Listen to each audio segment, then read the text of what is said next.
لما يتعلق بالريال والبارسا ليس هناك مباراة سهلة، وليس هناك كل المباريات هي مباريات، خاصة اللي يلعبوها أمام نوادي بين قوسين صغيرة، كلها مباريات كأس ومباريات صعبة، مثل ما سيكون الشأن من دون شك في هذه المباراة على الأقل في بدايتها، قبل أن تكشف عن كل ما تخبئه هذه المباراة أمام وهي قبل المباراة اللي راح تكون قبل الميركاتو، قبل فترة الراحة التي يستحقها من أمثال فريق ريال مدريد وكل النوادي الكبيرة، خاصة تلك التي تشارك في الدوريات الأوروبية في كأس رابطة أبطال أوروبا وفي اليوروليغا. الريال اليوم بالأبيض كالمعتاد يلعب بإيكر كاسياس من دون مفاجأة في التشكيل. قلت ثلاثي الهجوم جيرمان بينانت وكذلك أرزيماندي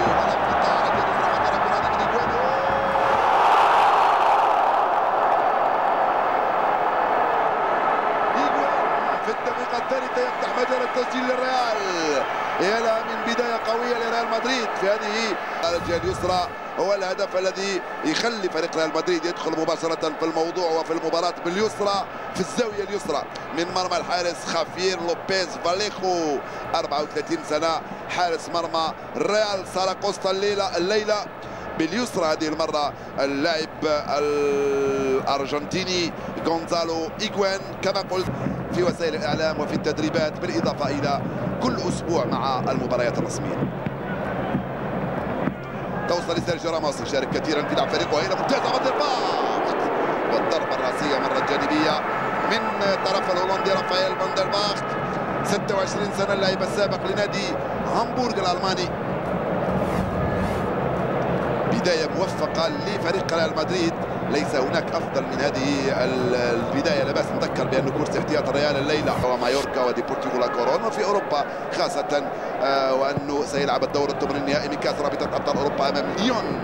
تدخل ممتاز من خافير لوبيز، فاليخو يخرج الكره للركنيه من هناك على الجهه. اللاعب السابق لنادي روزاريو الارجنتيني عمره 22 سنه، خلف فوق ارضيه الميدان كريستيانو رونالدو، الزوايا اللي حبها، تسديده قويه ممتازه من كريستيانو رونالدو، ولكن مرت جانبيه او تقريبا فوق القائم الايسر لمرمى الحارس خافير لوبيز فاليخو، بسلام على حارس ساراغوسا. تسديداته قويه جدا، نتذكر اللاعبين تاع فريق ريال مدريد كلهم يتحركوا طبعا. ما نقولش بانه ممتازه جدا هذه التمريره من فان دير باخت، طبعا اشياء سرعة فائقة في نقل الكرة إلى الجهة المقابلة وإلى كريستيانو رونالدو مع إيغوان، محاولة المرور دائما رونالدو، طبعا عنده الكرة رونالدو، رأي تسلل ممتازة جدا. صعب جدا أنك حسن حظ دفاع الريال ساراغوسا بالمدافع فرانشيسكو بافون، يبقى الضغط دائما من هناك، مارسيلو يلعبها وضعية تسلل.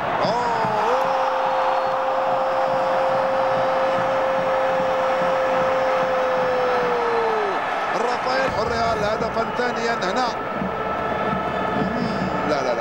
لا ما كانش وضعية تسلل سريع. اللقطة الحكم المساعد يشوف افضل منا ومن اي واحد كرة مثل هذه، خروج موفق من رافائيل في نفس الزاوية اللي سجل فيها غونزالو إيغوين الهدف الاول. ياتي فان دير باخت الهولندي ويسجل الهدف الثاني لصالح فريق ريال مدريد، هدفان مقابل صفر. طبعا الضغط اللي فرضه الريال كان لابد ان ياتي بهذه العنصر فوق ارضيه الميدان. الارجنتيني 36 سنه رونالدو عنده الكره، يوقفها بحاجه لمساعده، يرجع الى صانع ديارة بدوره لسيرجيو راموس، يمنح الفرص.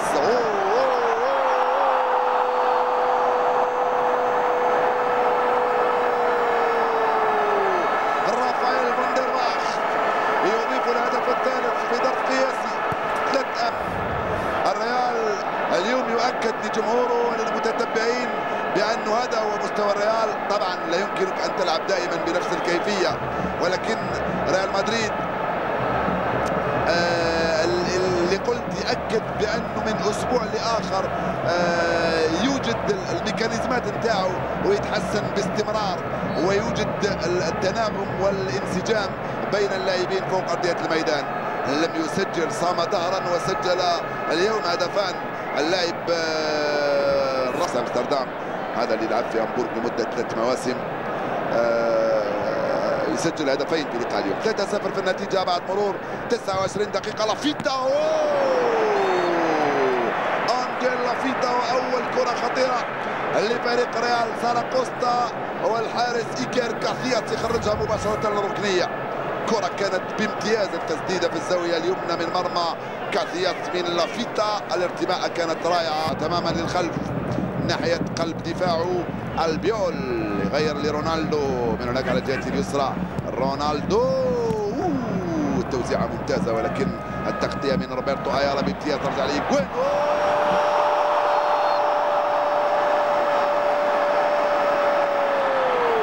يا له من هدف من غونزالو إيغوين، الهدف العاشر له هذا الموقع. 0 صارت النتيجة الآن لفريق ريال مدريد أمام ريال ساراغوسا. الهدف الرابع كان رائع. مباشرة بعد ما راقب الكرة يرفعها في الزاوية اليمنى من مرمى الحارس خافير لوبيز فاليخو، معلنا تسجيل الهدف الرابع لريال مدريد. رقم قياسي تقريبا هذا الموسم، لم يفعل هكذا ريال مدريد في ظرف 34 دقيقة يسجل 4 أهداف. نتيجة كبيرة جدا للريال اليوم. كالمعتاد كريستيانو رونالدو في تنفيذ هذه المخالفة لريال مدريد، تركيز فريد من نوعه امام جدار متكون من 5 لاعبين، يرفعها فوق الجدار. رونالدو جانبية الكرة هذه، رونالدو وجانبية الكرة هذه. طبعا فريق الريال يسجل 4 أهداف من دون ما يسجل رونالدو، يعني مش عارف. صاحب 6 إصابات لحد الآن منذ انطلاقة الموسم، غاب 4 مباريات و5 عن فريقه بسبب الإصابة، ولكن يبقى لحد الآن قبل نهاية الوقت الرسمي للشوط الأول. الريال يرضي جماهيره ويمتع عشاقه في هذه المباراة. مرفوعة كانت مرفوعة بامتياز من الحركية والميكانيزمات كانت موجودة فوق أرضية الميدان. مرفوعة ركنية أخرى، تبقى الخطورة دائما لساراغوسا. هيدا صعبة، دفاع بما في ذلك كريستيانو رونالدو. حكم يقول خطأ لدفاع فريق ريال مدريد، يقول كان فيه دفع. شوف الوجود تاع رونالدو في الدفاع يحمل معنى كبير جدا بالنسبة وضعية التسلل. نعم، يحمل معنى كبير جدا بالنسبة لعناصر فريق ريال مدريد. وهذا 4 أهداف لا بأس نذكر مقابل 0 بوينت في الدقيقتين الثالثة والرابعة والثلاثين. وبعده فاندر فارت، يا لها من تسديدة رائعة عن طريق كريستيانو رونالدو من مخالفة مباشرة كاد يفعلها ويسجل هدف خامس. كرته هذه المرفوعة الساقطة تسمى باللغة من أروع ما يكون من كريستيانو رونالدو، مرة جانبية عن مرمى الحارس خافير لوبيز. في وقت كنت أتحدث عن بدقة من جانب عناصر فريق ريال مدريد. إيغوين، سيرجيو راموس، حكم القلب الرشيد وانطلق عن طريق أريزمندي. وصل أريزمندي، صعبة صعبة صعبة صعبة صعبة صعبة، ممتازة المراوغة والتسديد المباشر في محاولة لمباغتة إيكير كاسياس، ولكن من دون جدوى. النتيجة تبقى رباعية 4-0 لصالح فريق ريال مدريد الذي يبدع الليلة من أمام فريق ريال ساراغوسا.